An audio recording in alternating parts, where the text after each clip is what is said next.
All right, it certainly is a beautiful campus here, beautiful city here, and doesn't this state's fine Democratic senator know that? I'm talking about Missouri Democrat Sen McCaskill. Senator, very good to see you. Thank you. Welcome to St. Louis. It's beautiful. We're happy to have all of you here. All right. All right, I'm happy to hear that.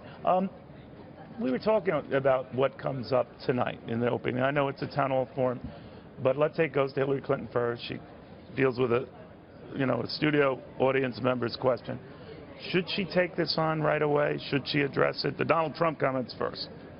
Well, I think it all depends on what the question is. I think she will, watching her in a town hall setting, she really tries to listen to the question and answer the question for the person who is asking it. That's what a town hall is supposed to be. It's not supposed to be about pivoting and saying what you want to say. They always do. Well, they do, always do, right? But I think the audience, gets it when they do that they're trying to avoid answering questions. So I think she'll answer the question.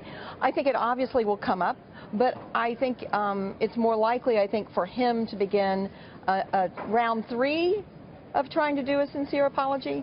I mean, the first one was not an apology. The second one looked like he needed to hold up a newspaper to prove the date because it looked like a hostage tape. Now you're being a little mean. A little. But you think one more apology, or be very contrite, and I'm hearing from a lot of people who still support him, move on. Can he move on? I don't know if he can or not. He's very defensive by nature, and frankly, I don't know that the American people are going to be able to move on. This is unprecedented to have someone who has shown now a tendency to be a predator.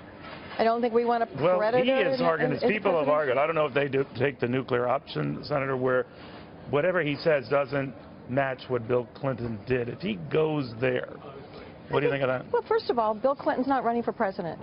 I mean, Hillary Clinton defended her husband, and if that's the basis of her disqualification. On the other hand, she respected her marriage vows and stayed in her marriage. But I think the rap was that she went after and targeted his accusers when, in retrospect, it looked like the accusers were right. I think that a lot of that is going to a personal part of her marriage. I don't think that gets in one vote. Yeah. I think really what Hillary Clinton will do tonight is talk about the contrast in terms of the substance of her policies, the stability of her record, her ability to move into the Oval Office in a way that can protect our nation and make us proud, not make all of us slightly embarrassed. Because but you even as a woman and a senator at the time in 2006 were embarrassed by Bill Clinton when you said he's been a great leader, but I don't want my daughter near him. Now, you did dial it back a little afterwards, but it did raise up some embarrassing issues, right? Well, listen, I said that.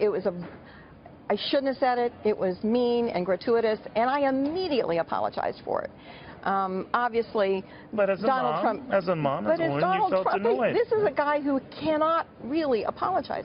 We have yet to see a sincere apology for anything. The Gold Star families, fat shaming a young woman, calling out a judge as being unfair just because of where he came from. All of the things he's done in his campaign. And how about Megan? I mean, what he said, think about that. Blood coming out of her, whatever. I mean, how does someone running for president I guess say those saying, I words? understand where you're coming from about going back and forth. It's a zero-sum game. It gets nasty. There's Bill Clinton. There's this. That's a separate issue. But it does come at a time whether Democrats are being consistent on the issue of honesty and owning up for your words. Hillary Clinton, these emails, I know there's a concern about Russian hacking and all, but that her comments on big banks, her comments on trade deals, her comments on the refugees tend to be in adherence with these emails that we come out, that she says one thing to crowds, quite another behind closed doors. I disagree. I think first of all, we don't know if the context of these emails are correct. Russia alters emails when they hack. There's no question about that. We don't know exactly. There's usually a lot of zeal to get stuff that comes out on Republicans. But listen.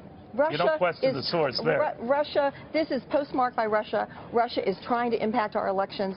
Every American should be outraged that they are messing around with the strongest democracy in the world. I think you're right. It doesn't. And I don't know where the outrage is on that. On the issue of, let's say, even trade deals, on the issue of this Trans-Pacific Partnership deal that she once called the gold standard, or in other emails that she was for open, unfettered trade, largely in speeches before the brokerage community. Do you think that's fair game for Donald Trump tonight to say, which are you? Well, I think He is not a good person to be talking about consistency of his positions, since he changes his positions almost like he changes his shirts. But having said that, she has been very consistent in this campaign. She's opposed to TPP. And she has said she voted against trade deals when she was in the Senate. She's judged the details of TPP. But do you think it's just going to be nasty tonight? I don't think she'll be nasty. I have no idea what Donald Trump will show up as tonight. All right, but you don't seem to be a Donald Trump fan. Probably not. Okay, I just wanted to make sure I got that right. You got that part right. Senator, thank you. Thank you for your hospitality as well.